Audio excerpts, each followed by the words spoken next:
Hello ladies and gentlemen, and welcome to The Right Opinion, the home of a twat with too much free time, and I expect this to be one of the harder videos that I've made. Not just because of the sheer controversy that this has caused, but because of how personal it is to me. In almost every video I've done, I always try to work off a certainty, an idea that this is what's happening. And honestly, today I've been taken out of my comfort zone. This is an exceptionally sensitive topic with many people who probably won't find this enjoyable, and I don't blame them. But I wouldn't feel right if I didn't get this off my chest because honestly, out of all the situations that have transpired, this one gives me a lot to say, but with no real grip on quite how to say it. YouTube is a monumental platform with a lot of users, a lot of power, and thus a lot of danger. There are currently 1.3 billion users on the site, an alleged 300 hours worth of content being uploaded every single minute, and if you go from video to video, then it will take you down multiple different rabbit holes and multiple different directions. It's kind of weird to think about how much content is out there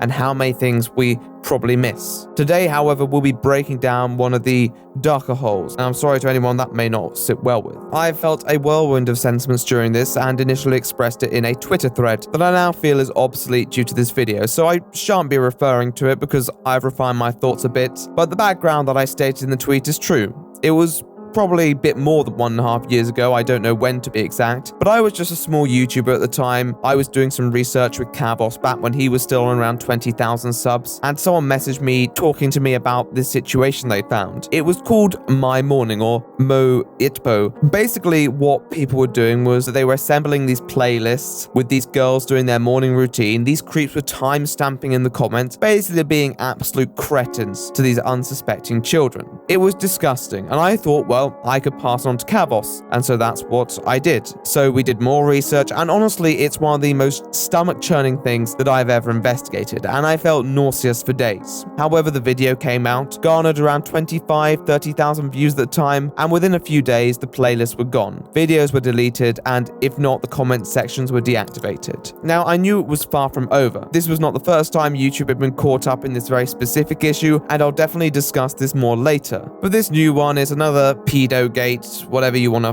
call it, and at this point there are more gates than a fucking airport. Let's just hope this one isn't terminal. The problem is, as it typically is with pedophiles and predators on the platform, is that they are persistent bastards. Pedophiles make me, like a majority of people, incredibly uncomfortable, and when we encounter them expressing their sick desires and soliciting pleasure from minors, we feel repulsed, and we want to deal with them, likely in more ways than one, and therefore it's an issue that many of us feel strongly about. Enter stage left Matt Watson, aka MattsWhatItis, a disillusioned YouTuber who decided to make a damning video documenting the platform for child exploitation on YouTube. He wasn't the first, and he won't be the last, but he was definitely the most orchestrated and the most impassioned. The theme of the video is that child exploitation is running rampant on the platform, and it's only devolving further, with various underage, suggestive content being exploited by the cretins online, including many of these same techniques that Kavos and I witnessed a couple years back. One of the key differences, though, was that in spite of the fact that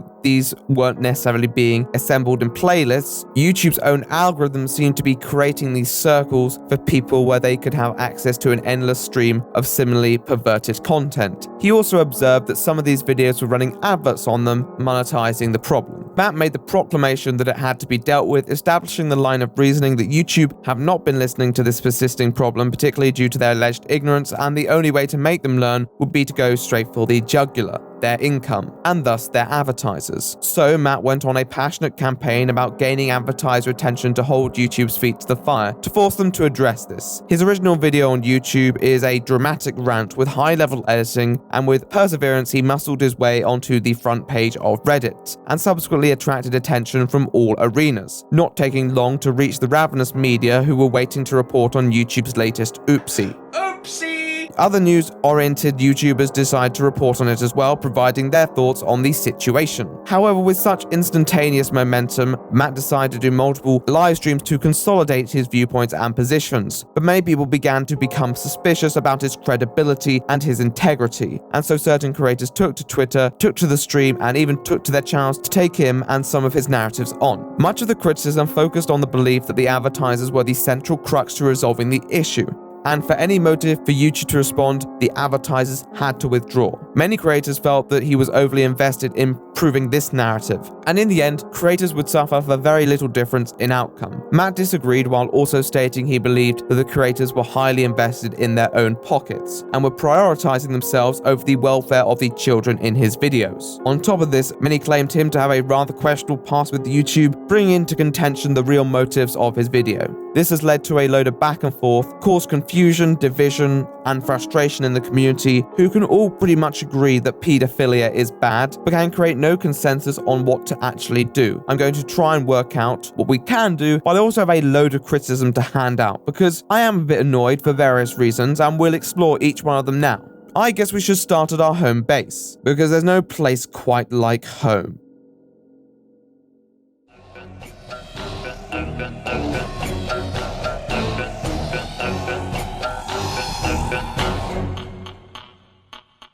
I have a pretty volatile relationship with YouTube. I've never made that a secret, and although I've been very grateful that I have the platform in many ways, there remain legitimate criticisms regarding how they have behaved towards larger and medium-sized creators of recent, behavior which has constantly confused me. In one way, I do see YouTube's point of view. They want to project the right image to the advertisers, they want the right people to remain monetized, and they know who the representatives of the platform are. But I feel they've really miscalculated what gets people up in arms at this point, and this may be due to the problem of retrospect. A couple years ago, we had the PewDiePie situation. Everyone remembers. I shouldn't really need to recap it, but in case, he basically ended up in the headlines for making some rather anti-Semitic jokes. And YouTube has always been an edgy platform, and I think that was a moment of re-evaluation for a lot of creators on what sort of message they're representing, because otherwise that video at the time didn't receive much backlash until the mainstream media picked up on it. Generally, however, I think one of the things that YouTube misses with this is that advertisers aren't really that interested in those things, because typically these controversies might be confined to one creator, who YouTube can sanction pretty effectively, and what they're more concerned about is when it affects the trend.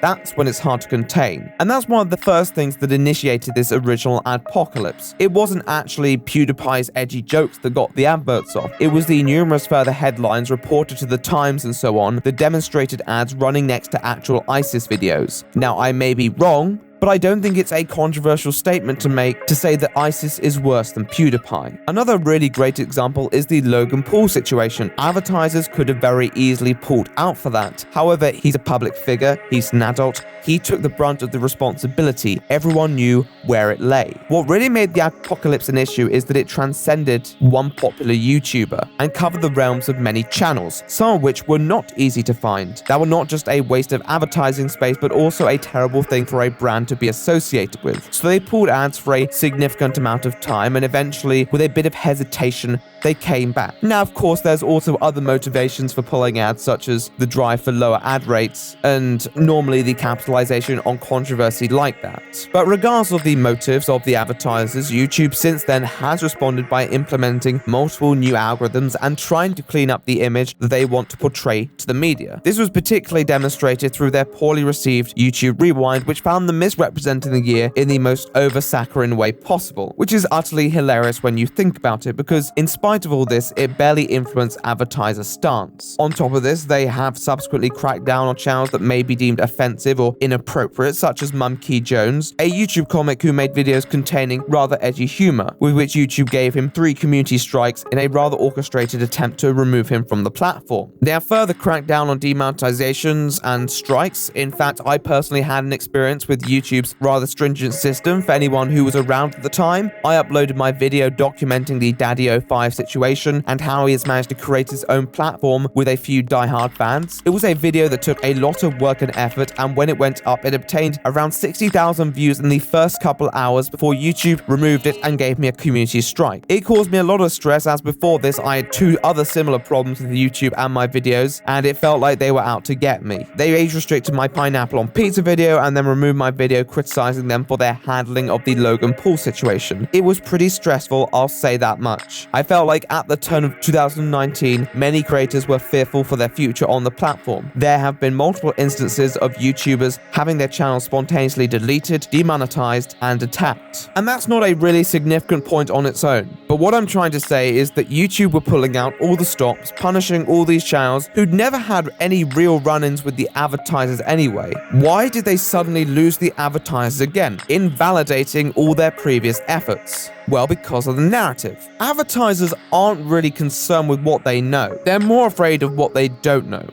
What do I mean? After all, it's after finding out their ads were running on these videos that they pulled out. And yes, that is true. But when you break down the narrative, the greatest problem is you don't know the extent of this. You don't know how many videos in this wormhole are going to be running ads on. And so all the positioning from YouTube, flaunting their advertiser-friendly credentials, were perceptibly torn down in no time at all, because you can't continuously control the smaller creators with which there are genuinely an abundance of. With all that out the way, what it does indicate is that YouTube have been aware of the problems with their platform and have been trying to implement the algorithms that will detect this content. However, this has often left many creators in the crossfire because YouTubers are more likely to use tags, titles, and descriptions that are identifiable by algorithms. Children, the subject of today's video, do not think about those things anywhere near as much. Most of them are just doing this shit for fun. Like a majority of uploaders, there's no algorithmic way to fully detect them. And of course, there are hundreds of thousands of hours of content uploaded on YouTube every day. I can't expect them to manually comb through every single video. What can be done? Well, in Matt Watson's video, it was shown what would technically be classed as a rabbit hole, even though he called it a wormhole. I assume they're meant to be the same things. That basically, once entered, created an algorithmic cycle which makes content highly accessible to those with unsavory desires. So my first piece of advice is to break that up. Now, judging from the follow-up streams and various coverage, they have been working to do that. So fair play on that behalf. Hopefully they'll keep it up. Equally, although some of the videos were fairly low on views and thus not necessarily particularly noticeable and not certain to have been reported, there were videos with significant amounts of views, and I would argue that if YouTube set a threshold for views, something manageable, because at the end of the day, some of these videos do have over 1 million views and they should work on that. But I don't know the specifics that I can suggest, but by the looks of it, a lot of the worst offenders are on Russian YouTube and they should maybe branch out their linguistics department. You want to know how many employees work for YouTube? A few thousand maximum. That is pretty low. Now, of course, they likely work with contractors around the world in content monitoring, but that's still a low number given how many people they are delivering a service to. And alright, maybe hire some more employees. But the thing is that Google doesn't disclose their income obtained from YouTube, so I can't really comment specifically on such things, because although YouTube is in many ways profitable, they also fork out huge expenditure on content royalty costs, bandwidth costs, storage, processing, and so on. YouTube is not a cheap business, but I don't know how much they make, and I don't know how much control they have over their budgets. Whatever Google are doing, I don't know anything. And that leads me to this point. I wish YouTube would be more open, because I want to see their point of view. They seem to be making some sort of effort in dealing with this stuff. I've seen this, but it's hard to empathize and provide ideas when they're so closed off. And from what I've heard, the employees themselves can't open up because it's protocol. And so what do? I mean, MattsWhatItis also focused a lot of running this narrative that some of the adverts were being shown on these channels. Now, I highly doubt that children were monetizing their channels, because you have to fill out a form with various details, including social security. So unless their parents filled in those forms, which would make them fairly terrible parents and shifting at least partial responsibility onto them, it means that the videos are likely being monetized for copyrighted content. Now, chances are that this content was never flagged for review, likely because it had some innocent title and thus was immediately copyrighted and monetized, and YouTube never checked it. Easily happens. And there are no real algorithms to pick this up, unless YouTube manually reviews every uploaded video, which we've established can't really happen. My suggestion would be to actually see what terms you can change and see if you can avoid copyright monetization of channels who have not filled financial details. But that might be an infringement of copyrighted property, so then you could say, well, maybe remove videos that use copyrighted property that are not monetized. But then you might hit smaller creators with unfair claims, and they can't publish their videos. There is no easy solution. YouTube has to work out channels to terminate, comment sections to censor, and monetization is a secondary issue in these instances because it's inherently linked to whether YouTube encountered the video in the first place. Copyright claims are an inherently profitable business, and those businesses eat that shit up, regardless of the views or the morality involved. But at the same time, a lot of the videos reported on weren't inherently sexual, but were being sexualized by the people in the comment sections. And as another creator eloquently puts, if there is a 13-year-old uploading content, that is being sexualized, does that video deserve to be taken down? In that situation, I might understand a comment section disabled. Should she be faulted and have her video terminated because of these scumbags? I don't necessarily agree with that. To what extent will we go? There is no algorithm that can distinguish that nuance. Now, in this instance, YouTube have responded, letting people know what they're doing, and it does seem proactive. Although I feel like this would have been avoidable if they'd been more open in the first place. I want to empathize with YouTube's situation because given my experience with them, they are receptive to these issues. But at the same time, because they are seldom clear about what they're doing, it has led to this. When you don't fill in the gaps for people, people fill in the gaps themselves, often to fill their own worldview, and given people's distaste for the platform, it was inevitable that many were going to see this as confirmation for their worst fears. And I'll definitely discuss that later, but for now we have to look at the main man who has been promoting this and discuss his methodology.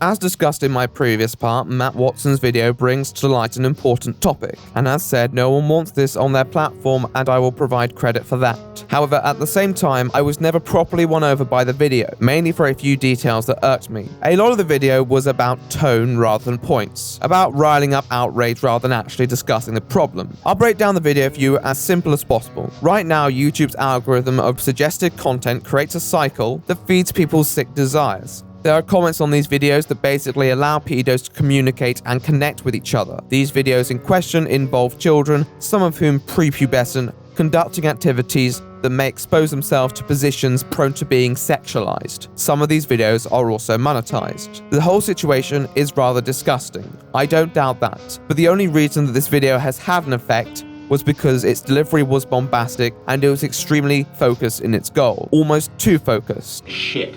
I hope with the video evidence that I have that more people find out about adverts being played on videos like this, and that YouTube shits the bed 10 times worse than they did in 2017. And that's what unnerves me about this clip. He has just shown something that is frankly terrible, and his response is, people need to know they're running ads on this. I don't know about you guys, but for me, the ads would be the bottom of my priorities. As a line, does that not just strike as a little off? And this is one of my biggest problems for someone who uses the defense of his cause of stopping child exploitation on YouTube as a whole. The videos seem very focused on actually punishing rather than resolving. I don't think he offers one idea to resolve the problem throughout the whole video, and although we're certainly not entitled to any genius solution, you think that someone so committed to pushing this narrative that YouTube aren't doing enough would have an idea of how YouTube can do more. He pushes the narrative that YouTube are ignoring this, and yet doesn't really prove it. I'm shocked when I report channels that are amalgamating this stuff, and I report guys that are timestamping this stuff, that YouTube hasn't deleted these channels. How is this not a violation of their terms of service, and how are they not doing more? How does this exist?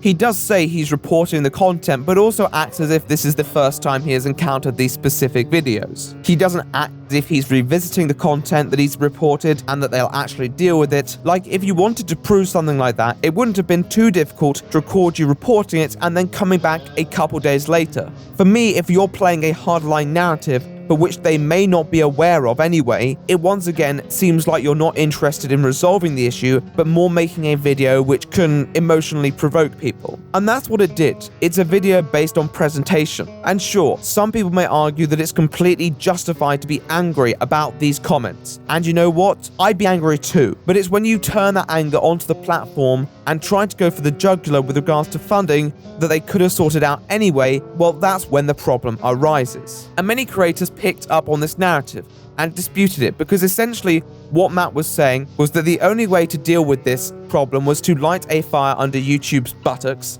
to make them realize the consequences for not taking action. Now, many people took issue with two parts of this. Firstly, with Matt's point that YouTube wasn't taking any action. Many people attested that YouTube had in fact been responding and trying to deal with these issues and trying to run algorithms that would erase this so meticulously to the point there had been instances where channels have been suspended for merely having the initial CP involved. As discussed earlier, it's clear that YouTube had their priorities wrong and were dealing with the situation inefficiently, but few with experience on the platform would argue that they weren't doing anything, or were attempting to overlook it altogether. Many creators would point to one situation back a couple years where this was occurring in a much different form. Pyrocynical, a creator with a significant following, made a video called Child Exploitation on YouTube, in which he documented something arguably more serious, which was these throwaway accounts uploading content of children performing in rather sexual ways. The uploaders were doing this with malicious intent, and some of the content was actually monetized. So if I go onto YouTube and look up webcam video from, you can just see from the fucking thumbnails alone, there's a girl holding panties, there's a girl skimpy clothed with a really sexually suggestive pose on her. And these are all called webcam video from, and then a timestamp, like the date and the year. Now, one thing I've noticed with these videos is that they're usually posted on throwaway accounts. So I'll go and make an account, post a video of a child doing sexually explicit stuff, and then the account will be dead, never used again. It's this perfect strategy of essentially being blameless. It's probably the same few people that make about 20 to 30 throwaway accounts and then just mass spam these videos. They've basically been requested to do stuff, right, online by someone anonymous, and then what they'll do is they'll take the clip and then upload it to YouTube for essentially other pedophiles to enjoy. So I hope that someone at YouTube sees this, that they catch on, that this is really fucked. Exploitation of children in a sexual way. It's not right. Totally out of fucking line. YouTube needs to get on this shit, and they need to crack down on these fuckers. Their videos are monetized. They've had to submit so much legal information to get the videos monetized. YouTube has their information. They could shut down their account. They could pass their name onto the police. I'm sure some of them have forged information or faked it to get the videos monetized. If they had half a fucking brain cell, then yeah, definitely.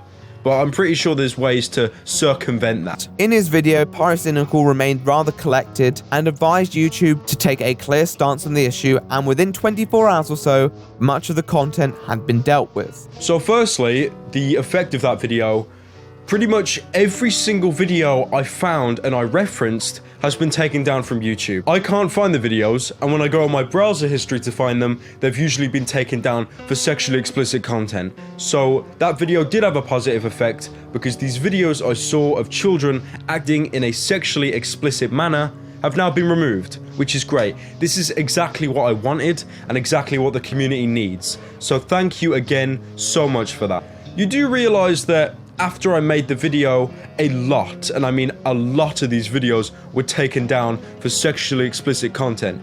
Within those 24 hours, the search results did change a lot. And even in smaller situations, like Kavos' video that barely caught 30,000 views, the content in question was also handled. So this leads to our second argument, that many people felt like this did not need to be escalated to the point of advertisers being involved. Now, I don't think it's completely unfair to argue that maybe if the punishment is harsh enough, YouTube might take note. But at the same time, it's quite clear that YouTube do pay attention to the videos when they pick up content like this, partly because it is implied through the content that if they don't deal with it, then it could snowball further, which is why they are particularly attentive. Now, on one hand, you could make the argument that YouTube hasn't done enough, and I think that's fair. At the same time, their algorithms probably reviewed content on an individual basis that didn't take into context what the problem was. The problem being how much this content was considered normal to these children, and likewise the fact that it was more a rabbit hole manipulated by an algorithm probably designed to merely recommend the same sort of content and keep people on the website as long as possible. It's not something you would necessarily notice when doing individual reviews. It's almost like a virus, this algorithm hijacked by pedos imitating all the other algorithms. It's a new type of problem that may not have been pointed out to them, because YouTube's report mechanism doesn't necessarily address those issues. So honestly, I think it was warranting of a video, because this is clearly a new problem that you have to communicate. However, the tone does seem very questionable, and he seems overly obsessed with the advertisers. Holy shit, for real? Oh! Fuck yes, man! Sorry, I swore. I'm sorry. Yes! Dude, that's what I'm talking about. Did it. I'm happy. Thank you so much, everybody. I just made the video. Thank you. That's great. Because you know why that's great? Not because I want to see YouTube suffer. I mean, I kind of do in a way. I want them to do something about this. I know it's a challenging issue. I get it.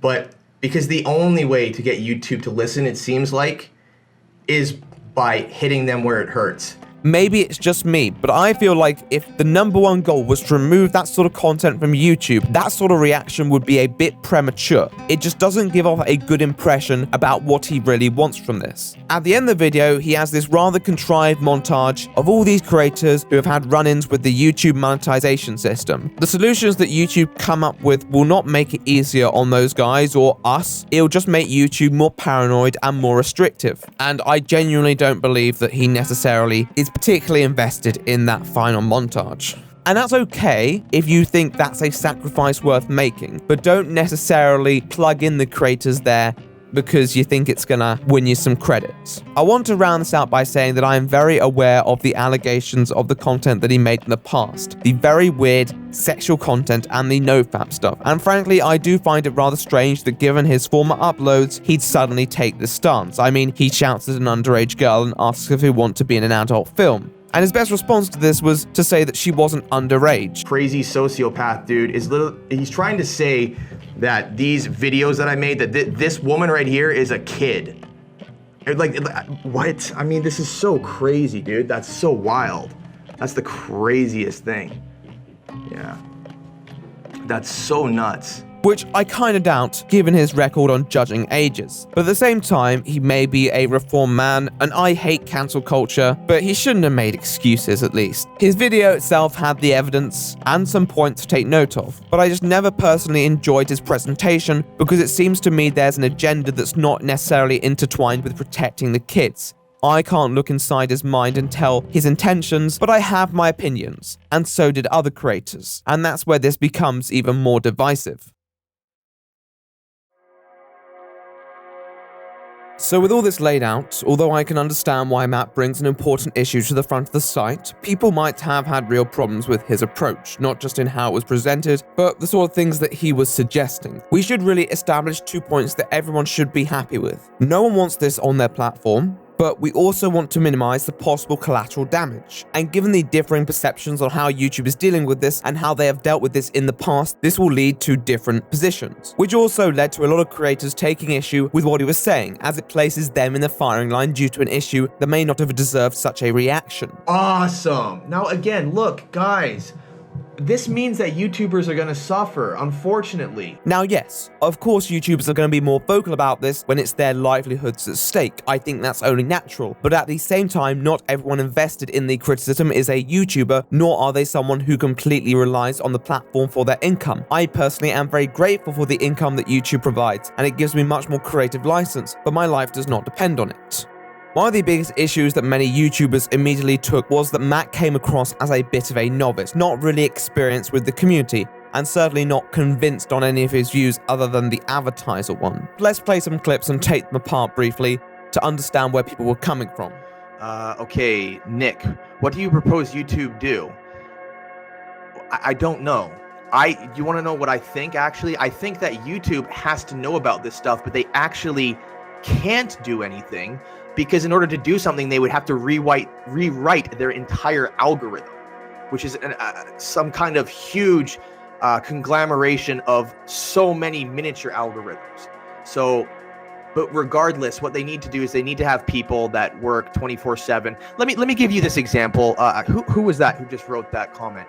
Let me get his name again. Nick, let me give you an example. If you go to a website like Pornhub and you try and find these kind of videos, actually try and find these videos on a pornographic website like Pornhub, you can't find them. I'm sure they're on that platform. I'm sure if I went deep enough, I'm sure if I tried to talk to the right people, I could probably find those videos on a website like Pornhub, but I can't find them. Yet on YouTube, I can find them within 5 clicks. First of all, that's not how you use a Blue Yeti. Secondly, if you genuinely don't think YouTube can do anything, why did you want to punish them so badly to make them do something? Personally, I think YouTube could do more, but this sudden defeatist tone seems surprisingly inconsistent. I mean, this girl's like a teenager. Even this is borderline. No, Matt, that's Corinna Kopf. She's 23. And yes, Matt is out of sync. That's nothing to do with me. However, on the other hand, there were points where Matt came across as very reasonable, and much more reasonable than he did in his original video. Ryan, why aren't my videos showing up when you search them? If you're talking about my video that I uploaded about this whole issue, it's because it has sexual in the title, so YouTube basically doesn't want that showing up in trending or anything. It's not a conspiracy. How am I not trending? Again, like it's because I have sexual in the title. YouTube doesn't want that trending because they don't want to upset advertisers. The irony, right? It's not that the YouTube is shit, man. It's just like they don't know how to deal with this issue. You know?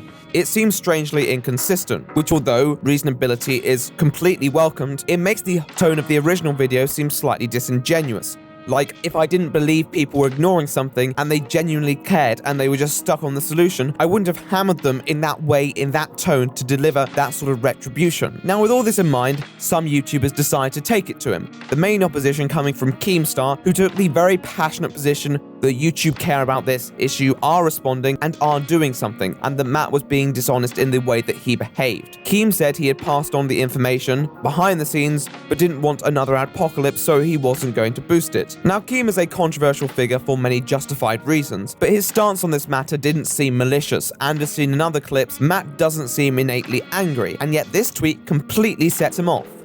Yeah, well, you know what, dude? I guess what that shows is that you don't care. You care more about your fucking money. Wow. You care more about your money. This guy, I don't like this dude. You know? You care more about money than you do about protecting people. You know? So what if it affects you? Go work at fucking KFC, bro. Hokey mother... Okay, sorry, I shouldn't swear. Damn, that's bullshit, you know? Get a part-time job, my guy, you know?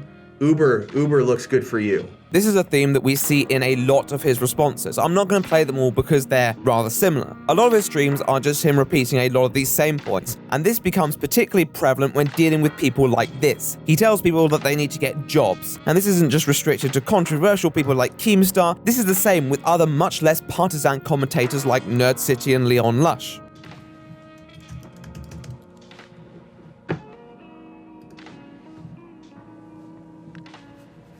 There you go. Yeah, well, you know, I'm frustrated because this turned out, you know. Yeah, that's right. Here we go again. And then he'd say he doesn't want to be angry with them and wants a discussion. I'd like to talk to the guy. Like, I don't want to be angry with you. Sorry, what's his name again? I don't want to be angry with you. Fuck, I don't remember your name. Sorry, dude. I'm kind of all over the place. Yeah. So, yeah, I'd go for it. Yeah. Leon Lush, yeah, for sure. How can we set that up? Yeah, let's make it happen, for sure. I don't want to be upset with this guy. I want to talk to him. But either way, this divided the community deeply to the point where there was basically this learn to code narrative. And sure, YouTubers are probably somewhat self-interested, but their arguments are not completely illogical, and when Keemstar actually called in, Matt seemed very submissive towards him and the points that he was making. Brother, I don't have a Twitter. I'm literally so, I will make a Twitter when I come home. I would love to talk to you. I would love to talk to you. I don't think you're a bad guy. I'd love to talk to you. I'd love to get your opinion. I'd love to get your insight. You're a big YouTuber. You're a part of this platform. I'd love to talk to you. I will make a Twitter, and I'll, yeah. So, brother, when I'm at work, I'll try and make a Twitter, and I want to talk. So suddenly his moments of spontaneous rage seem completely unhinged or contrived to rile up the audience. YouTubers are gonna argue their case. Telling them to get a job just reflects the cynical elitism that we see a lot now. YouTube is not typical employment, it's much more a contracted agreement, but it's still a paid position for some people. And I don't appreciate the fact that people tend to look down it as this sort of job that people who have failed elsewhere have. And sure, there is no guarantee of payment, but I like the fact that YouTube can be paid. I think it pushes some great content onto a free platform, and such a vision should not be given up on. I'll take Matt Watson on any career path. Lil bitch. In one of his other streams, Matt says this. No, I'm not going to get into politics because frankly, I'm not smart enough to really talk about this, but in a capitalist society, the only way to really hit big corporations is monetarily. So I'm not here to try and brigade advertisers. I just want this to be known, to be talked about, for YouTube to acknowledge that they're doing something about it, that they're improving their stipulations regarding enforcing their minimum age requirements, and that maybe they can be more transparent with the YouTubers who actually put out great content about what they can and cannot say.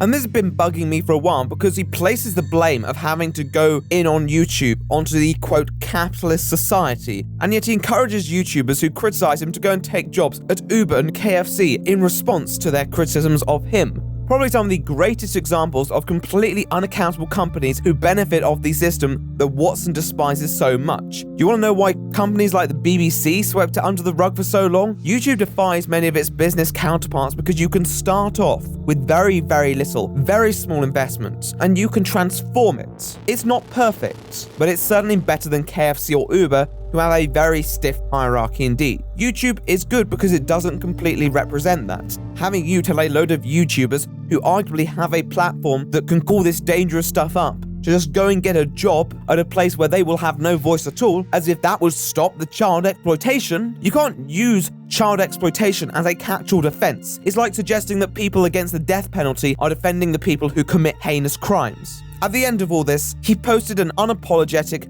Reddit response which affirmed his status as a YouTube martyr who's too good for the internet plebs. It was more of the melodramatic content that I'd expect from him, as well as an outro ramble about Keemstar and his evil ways. I could break this down, but I think it's quite clear now he's just a bit clueless. After having to sit through a lot of Matt Watson streams, I don't think he's completely as calculated as his first video represented. I thought that video was orchestrated and manipulative, but since then it seems he's just someone who has clearly set out a goal in his head, get those advertisers, and then has had literally no idea on what to do next. He gets confused, he gets frustrated, and says stupid things. And honestly, even though some people were annoyed he was abandoning his post, it was probably for the best. He wasn't really achieving anything. Even with all that said, I don't think he was the worst perpetrator in this situation. But James, we've gone through all the suspects in the room. Who could it be? Well, let's see.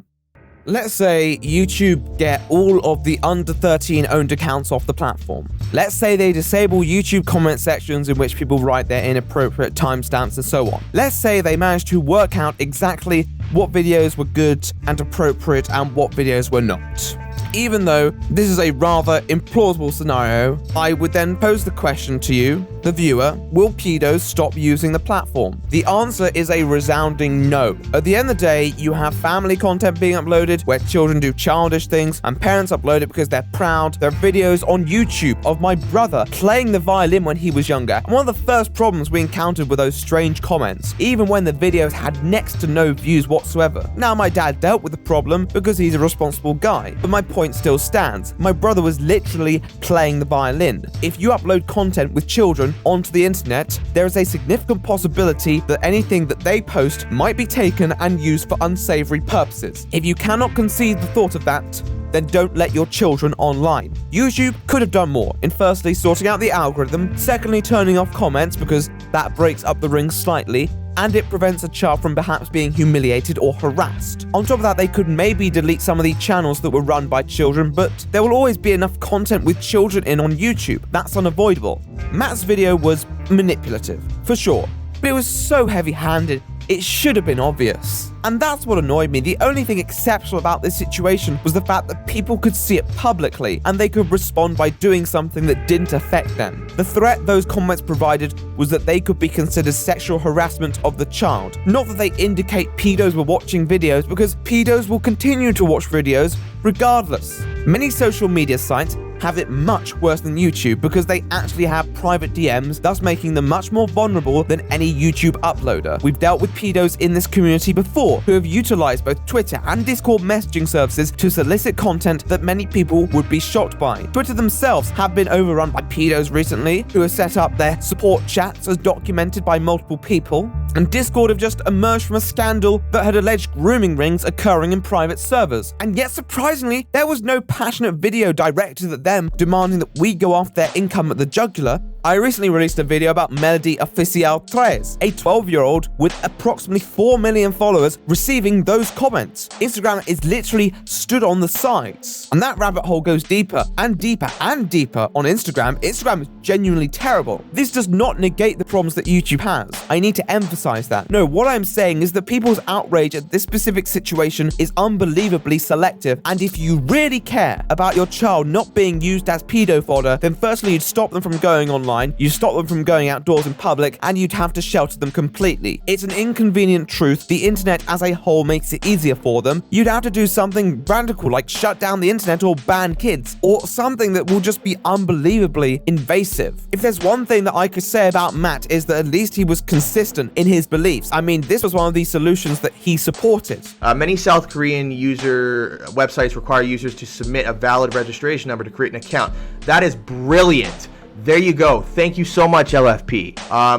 Anybody, some of the reporters I'm talking to, I'm gonna mention that to them because I want them to bring that up. I highly doubt many of the people who were initially riled up by such a video would be willing to hand over records to an authority like that, particularly given how easily prone to abuse that would be. I certainly wouldn't, but at the same time, I accept that freedom comes with liabilities. You can't select what sort of outrage compass you want on the basis that it affects you. As I said in my Budday video, the best weapon we have right now is education, to make sure children, when approached by online predators, can report this, and to feel like they have a voice if they are ever put into these scenarios. But there is no way of completely avoiding it, and we can't just plug our ears and pretend they don't exist until we see them and then become really upset because they've shown themselves, then demand that a platform makes us not see them anymore, as if that will just make them fucking vaporize. And regardless, they will come back on some new website that they'll create a group chat on and do what they gotta do, linking videos whether YouTube has disabled the comment sections or not. You're not gonna stop them.